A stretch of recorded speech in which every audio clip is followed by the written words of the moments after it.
ETF versus stocks. Which is better?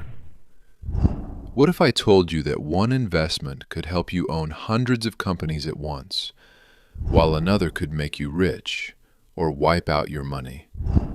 The real question is, ETF or stocks? Which one is actually better? Stay with me because by the end of this video, you'll know exactly which option fits you best.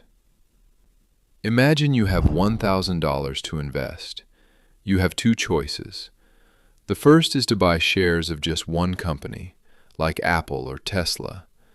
The second is to buy an ETF, which gives you small ownership in hundreds of companies with a single investment. At first glance, both seem similar, but they work very differently. Let's start with stocks. When you buy a stock, you're investing in one company. If that company grows, your investment can grow a lot. But if the company struggles, your money can also drop quickly. For example, if you invested in a company that doubled in value, your investment would also double. But if that company lost half its value, your investment would lose half as well. This is why individual stocks have higher potential rewards, but also higher risk. Now let's talk about ETFs.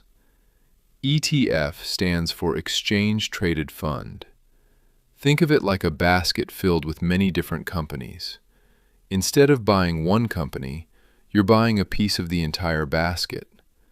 For example, one ETF might include Apple, Microsoft, Amazon, Nvidia, Google, Meta, and hundreds of other companies. If one company performs badly, the others can help balance the loss. That's why ETFs are generally considered less risky than buying individual stocks. Now let's compare them. Risk. Stocks are riskier because everything depends on one company. ETFs spread your money across many companies, reducing the impact if one business performs poorly. Return potential. Stocks can deliver much higher returns if you pick the right company.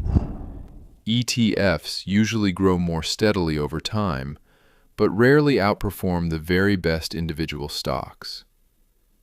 Time required. Buying stocks requires research. You need to study company earnings, competition, management, financial reports, and market trends.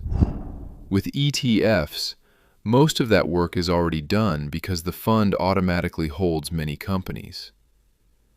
Diversification. One stock means one company. One ETF can give you exposure to dozens, hundreds, or even thousands of companies around the world. Now here's the biggest mistake beginners make. Many people think they can consistently pick the next Apple or Nvidia. The truth is, even professional investors often fail to beat the overall market year after year. That's why many experienced investors recommend ETFs for beginners. It allows you to invest consistently without depending on one company's success. But does that mean stocks are bad? Not at all. If you enjoy researching companies and are willing to accept more risk, individual stocks can be a great way to potentially earn higher returns. Many successful investors build wealth using both strategies.